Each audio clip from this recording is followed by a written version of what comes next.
My greetings to Your Holiness. I'm Varun. Sir, our generation is very much distracted and by and engaged into latest technology gadgets. And one of your speeches, you figured out that technology is no guarantee to a better world.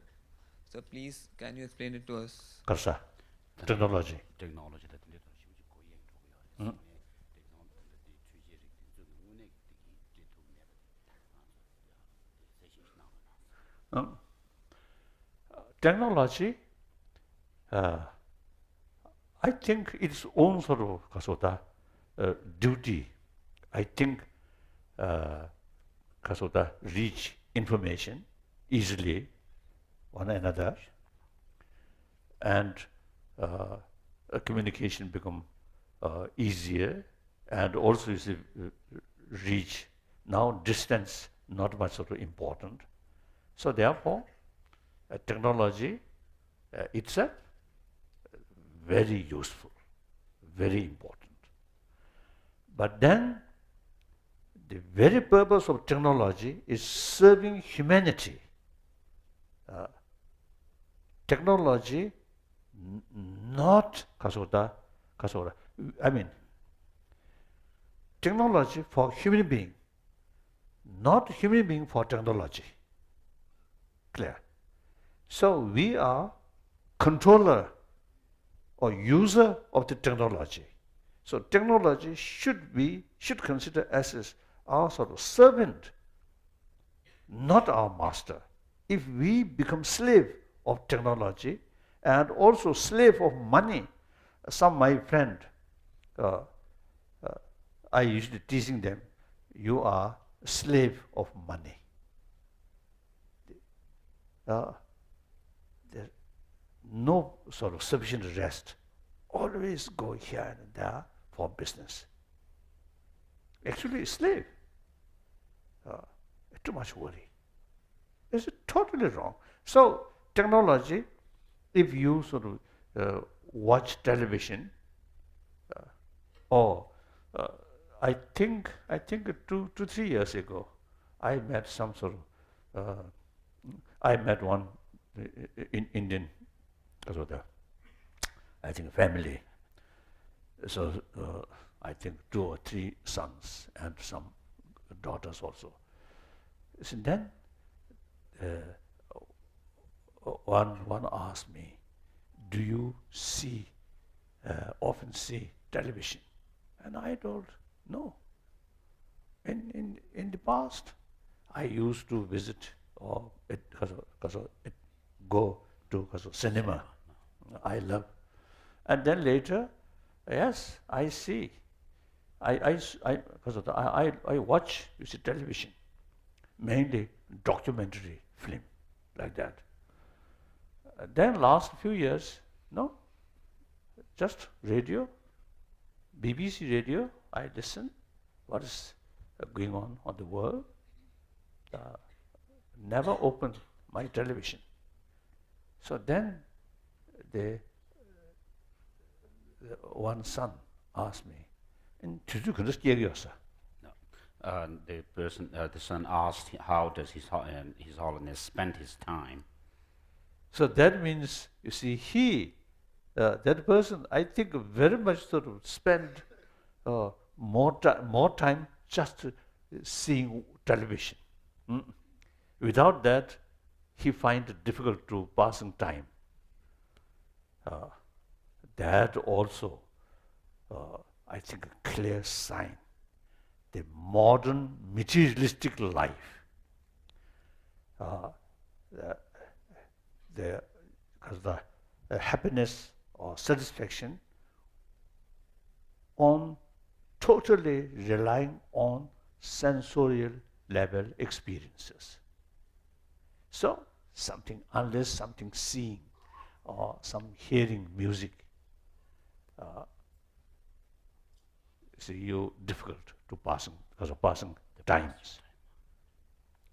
If you have knowledge and ability to think, to use mental level to bring satisfaction or inner peace, then not relying on sensorial. Okay, one occasion I met one Catholic monk in Spain, Barcelona. No, not Barcelona. Uh, the one occasion in one monastery in Spain. I was told that monk 5 years remained in hermit life in the mountain without hot meal, just tea and bread. So when I was there, he came to see me, and his English, I think, worse than my English. So I have more courage to talk with him my broken English. And the accent also, the Spanish sort of accent, the English difficult to hear No. like that. So then I asked him, I was told you spent 5 years in hermit life in the mountain. And what kind of your practice? And his answer, meditate on love. When he answered that, in his eyes, some special significance, full of joy, peace.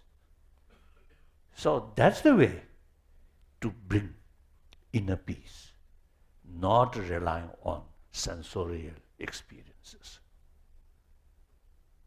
Clear? So this also now related with ancient Indian sort of culture, Indian sort of psychology or Indian sort of knowledge. You see, provide a lot of work about mind.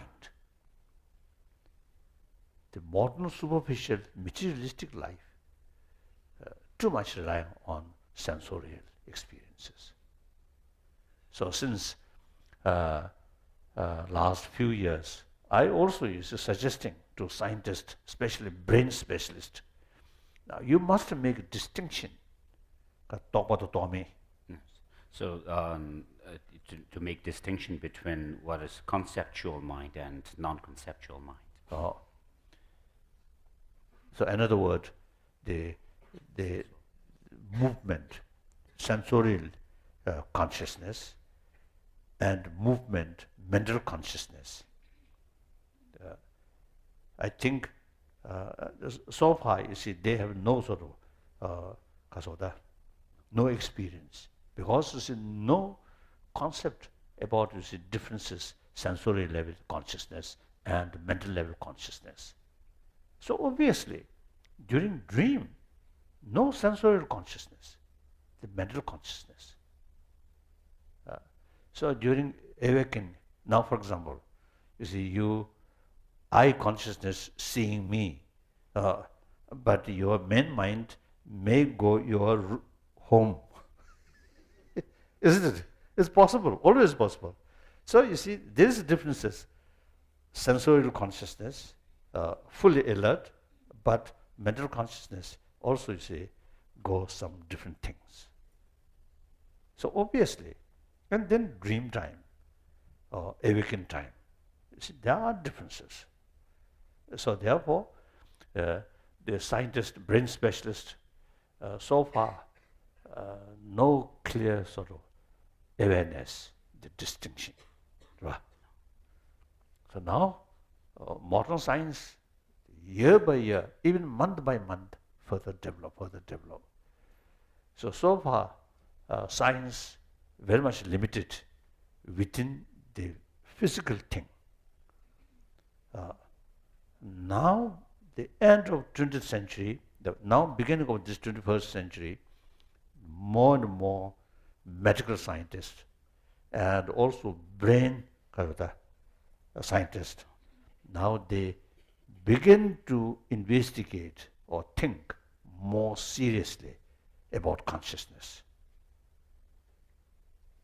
So some scientists, a long time, over I think the 20, 30 years, we know So a lot of discussions.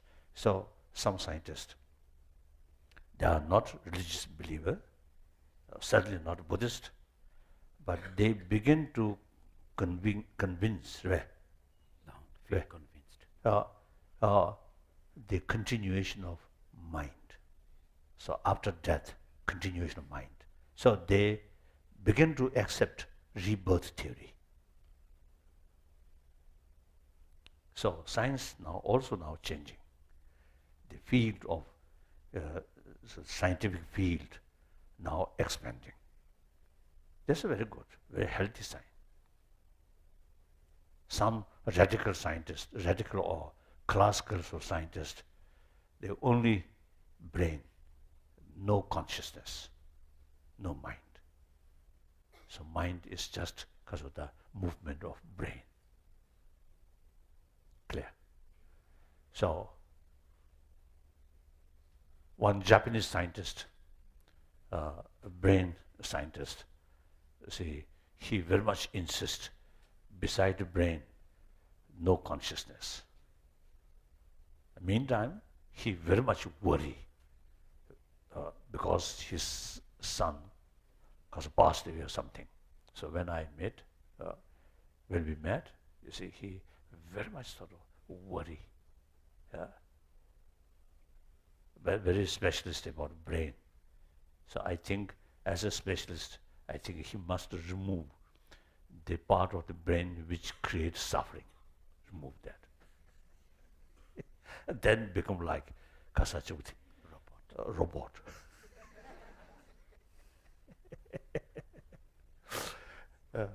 So sometimes I teasing, you see, scientists who explaining about mind or consciousness on the basis of sort of the test, a different part of brain, and including animal, mice. So sometimes I teasing, say, human brain now complaining us. You see, the full explanation about my brain cannot explain from the experiment of animal brain. Sensory level, same. Animal and we. Mental level, our brain is much more sophisticated. So human mind, human consciousness cannot explain on the basis of experiment on animal brain. Clear? So again, ancient Indians also, they practice shamatha, meditation. Best way to investigate our mental function, mental system, that eventually you can realize the pure level of consciousness. You can meditate. Clear? Next question. Good morning, Your Holiness. I'm Vinayak Dole from Bluebell School International. Sir, I would like to ask you a question that how can we work extremely hard and still remain very happy and content in life? Correct.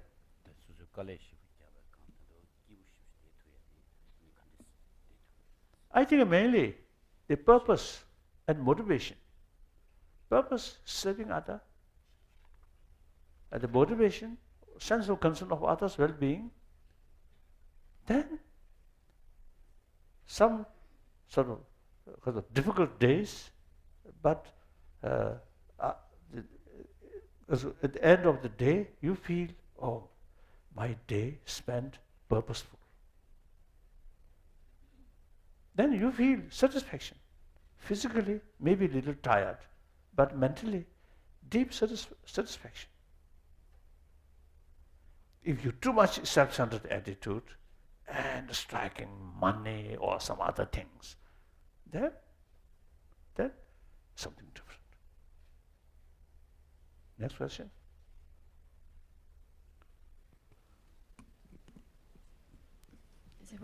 Good morning. Good morning, Your Holiness. I Yeah. had read that in Buddhist philosophy, detachment is the cause of suffering, and to not suffer is to be detached. But isn't compassion the opposite? Isn't compassion also attachment? Good question. Compassion on the level of biological factor, very much mixed with attachment. That's biased only towards your friend or only towards those people who nice to you.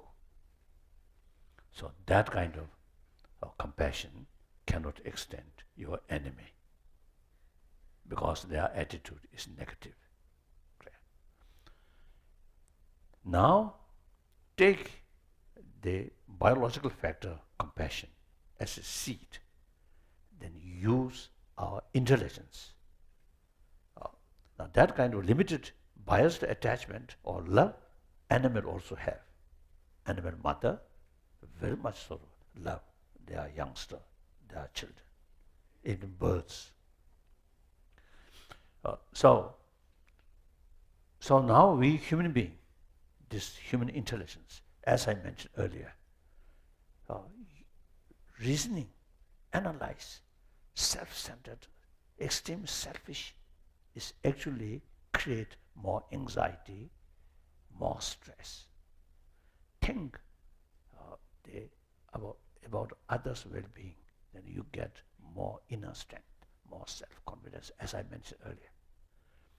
Then, with a limited biased compassion, then reach unbiased compassion. First compassion, limited biased compassion, is very much oriented about others' attitude. So it cannot go up to your enemy. They further develop that with help of human intelligence, then not oriented about others' attitude, but the human being themselves, or even animal. They want happy life. They do not want suffering. They also have the same right. So use these reasons, and my future depends on them. They are happy, I will be happy. Use these reasons. Then that compassion not mixed with attachment. That compassion, unbiased compassion. That can be kasota, infinite, universal compassion. I think all major religious tradition teaching that. One my Muslim friend, one time told me that at public, he told the genuine Islam practitioner should extend love towards entire creature of Allah.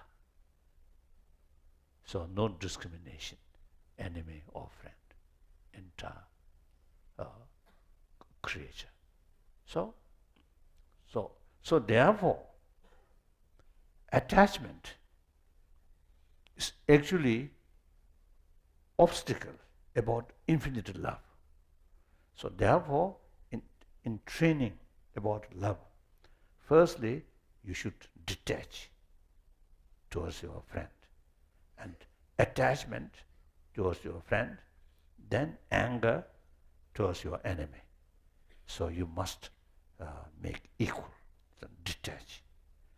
Then develop infinite love, universal love, like that.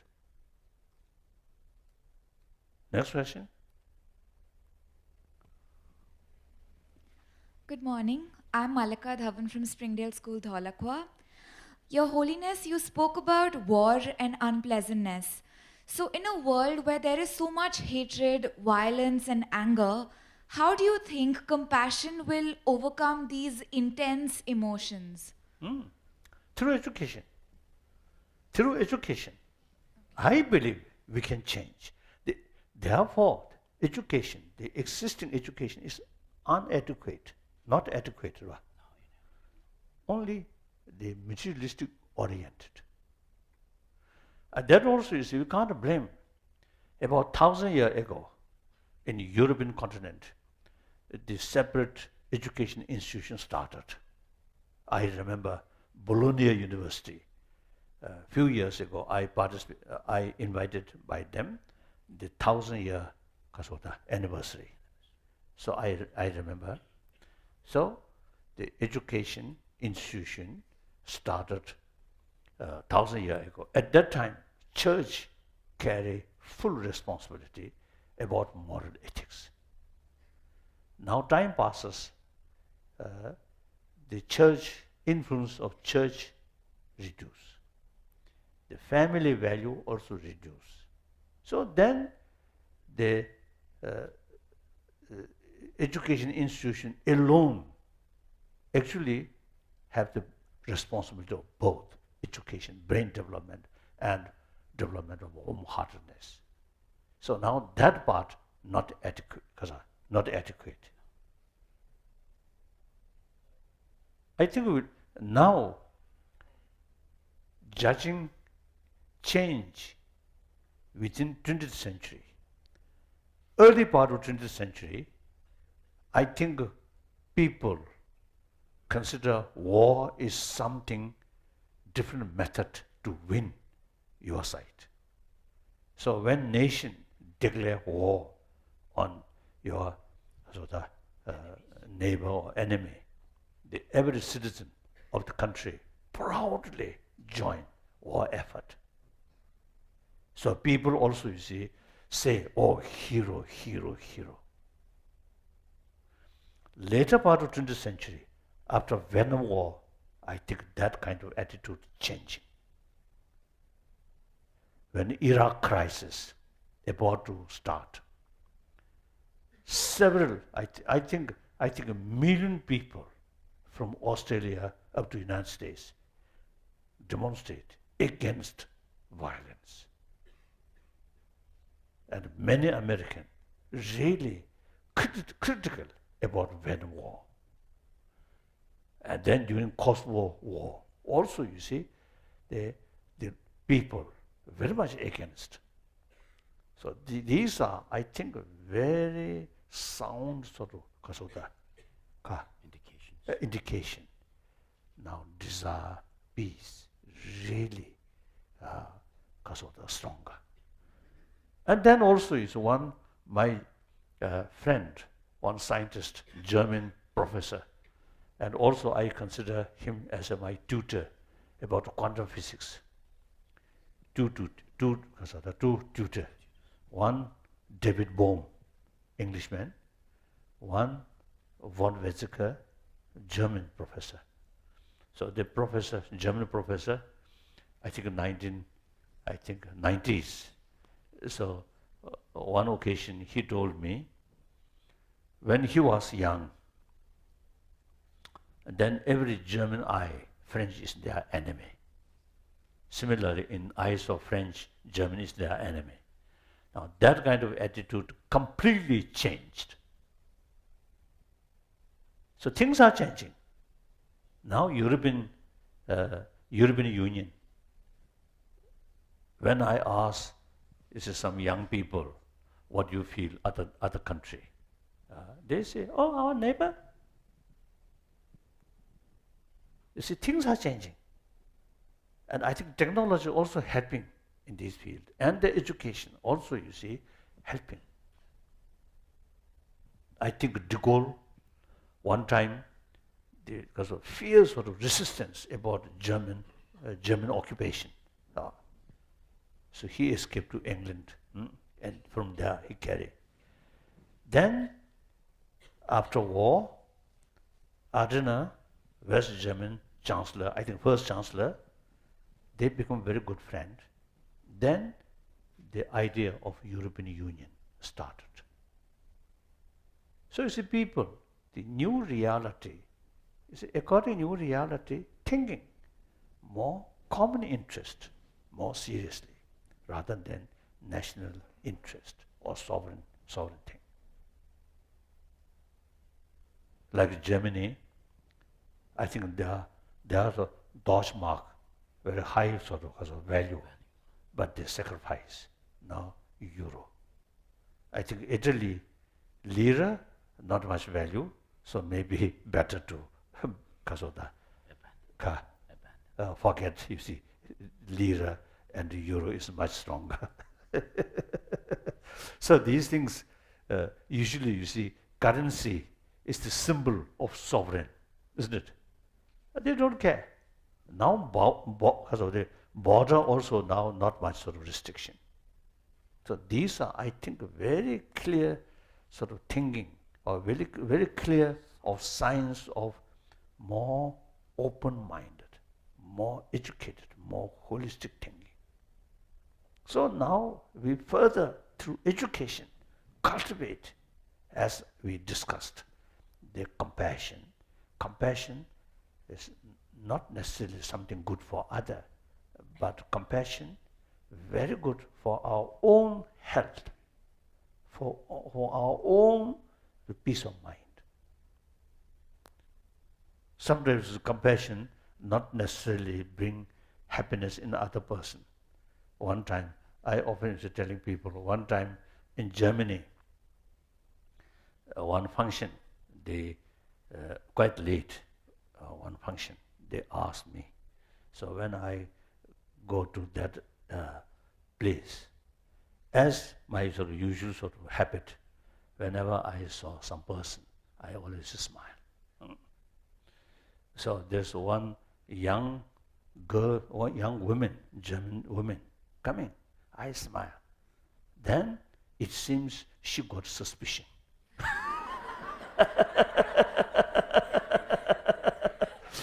So her sort of face, something different, something changed, and then go like that.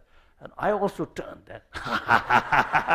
So my expression of compassion or love brings fear or suspicion on that person's mind. Clear? So practice of love, not necessarily helping other, but immediately benefit your own inner world, peace, confidence.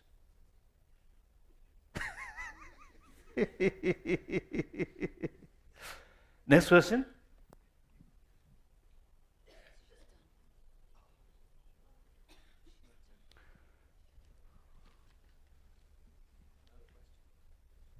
Your Highness, good morning. I'm Devansh from GD Goenka Public School. You emphasized on inner peace. Please, can you guide us on how to achieve it?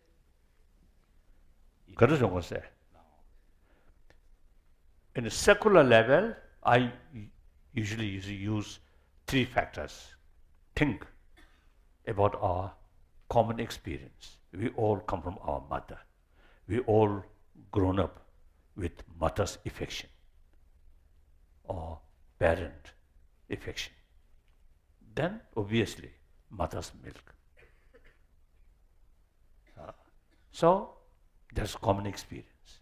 We all have the same experience. When mother held us carrying in her embrace.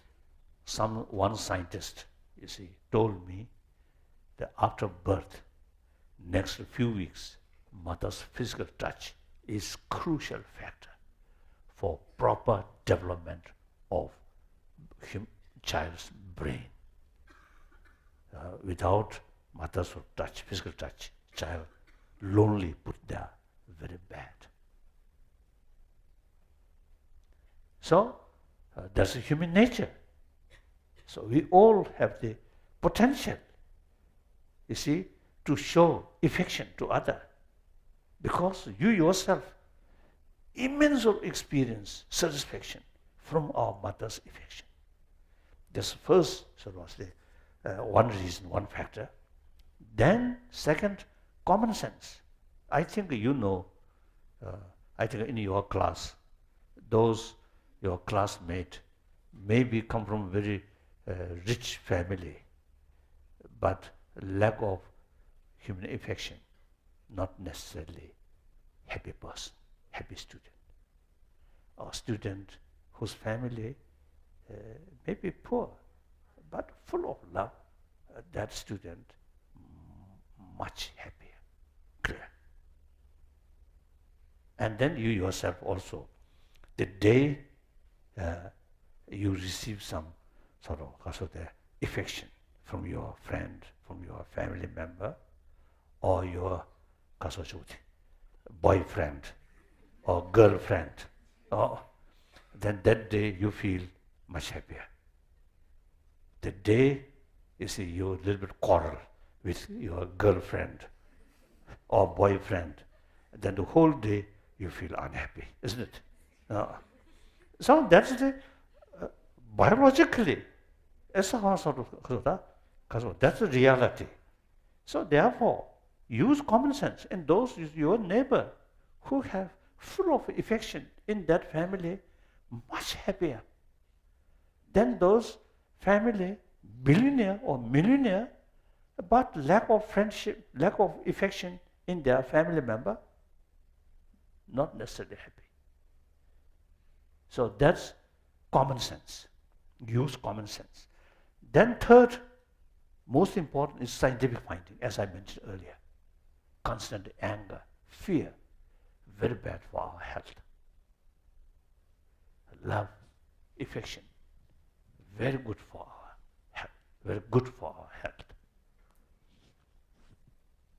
So these three, the secular way, not touching any faith, not talking about God or Buddha or next life, simply because of the relating our experiences. Then, on that basis, then use different religious, concept, creator or law of causality, that brings more conviction, more reasons.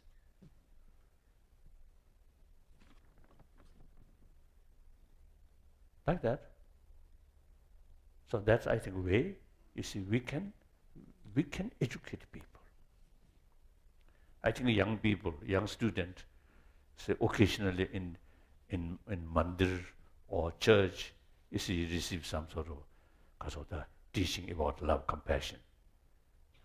It's not sufficient.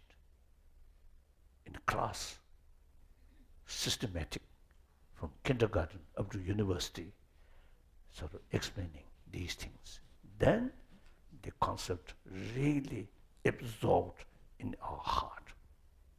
Then the compassionate sort of compassion is become part of your life. So that's the, I think, proper way to build happy world. Whether achieve or not, really worthwhile, make attempt. With attempt, fail, no regret.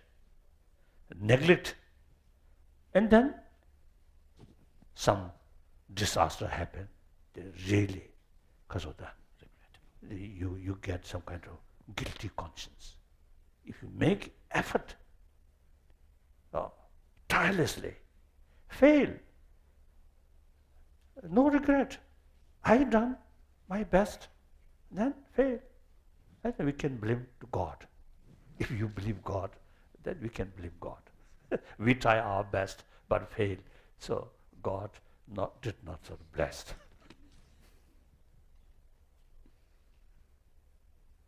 One time in Hiroshima, the Nobel Peace Laureate, some summit meeting for peace, world peace. Then the other speakers, you see, express with God's bless, you see, world peace, because of will prevail or something. Then my turn. If God's sort of blessing bring peace, then world always must be peaceful. So peace come not through prayer or blessing, but peace through action. So our action is more important than just to pray. I mentioned that. So Japanese usually use a very formal way, isn't it? Some Japanese officials is also there. So they also, I think, fully agree about my sort of the expression.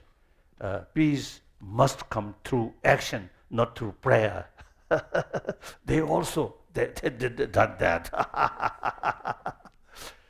So action is very, very important.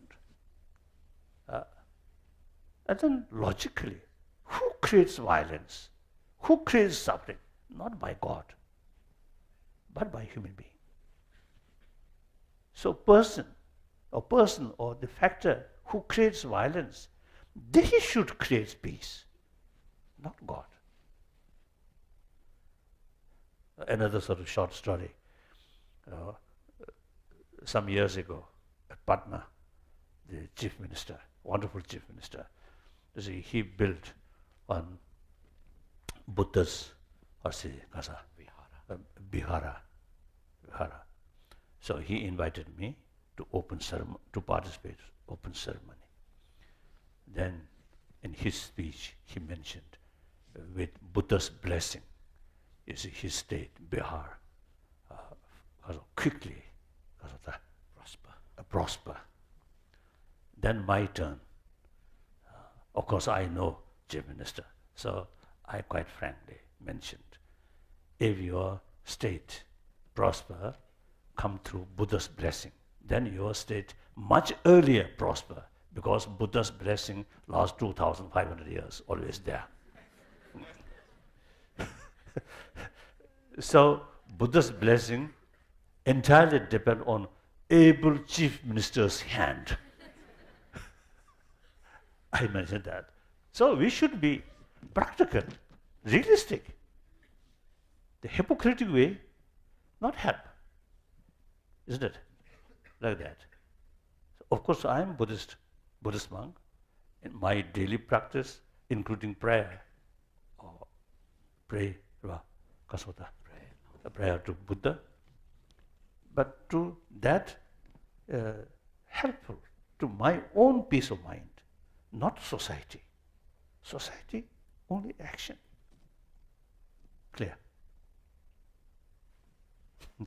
Do you have some reservation about my point? Or argument? Then, okay. Thank you. Thank you very much.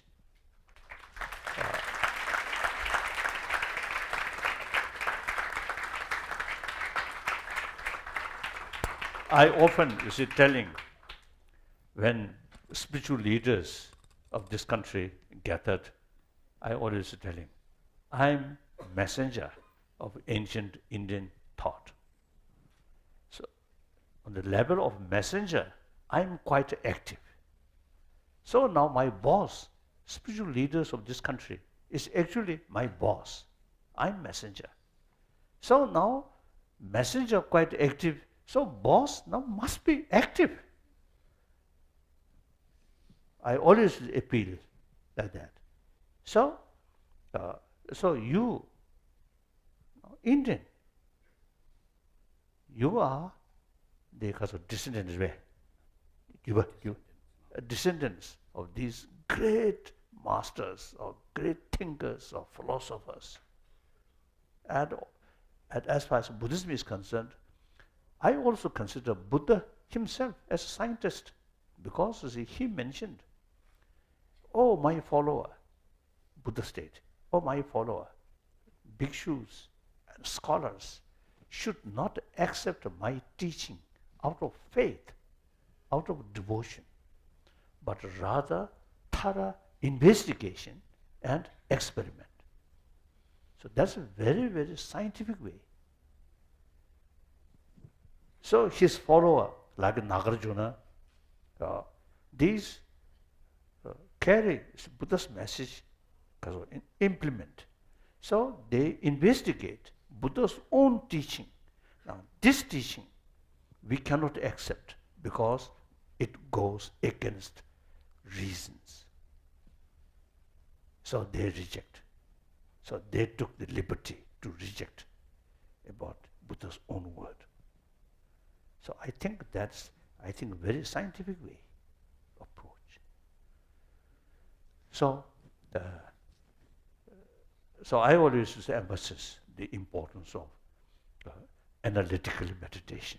So I also, you see, the most of my sort of the practice analytical meditation, analyze, like that. So suppose you are, I usually telling you Indian, traditionally, historically, our guru. You are descendant of our guru. We are chela. So please think more seriously. And also, I have something a little bit of political. When chela suffer, guru also have moral responsibility. Thank you. Good afternoon, Your Holiness. I'm sure I speak for all of us when I say that each one of us feels truly honored and greatly blessed to be in the presence of Your Holiness. Compassion purifies our hearts, detoxifies our mind, and we believe that in this time when transitions are exponential, the point of worry is how to cope with these changes. I'm sure that your talks of ethics and compassion have helped shape our impressionable minds, and that we will surely have a brighter future because of it, and that we will remember and cherish your teachings forever. Sorry.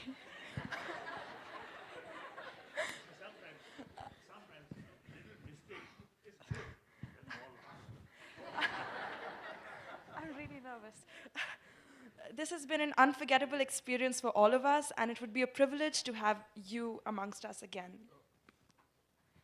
I would like to express my heartfelt gratitude that you took out time for us from your hectic schedule, and as a token of appreciation, we would all like to present you the kata. Thank you.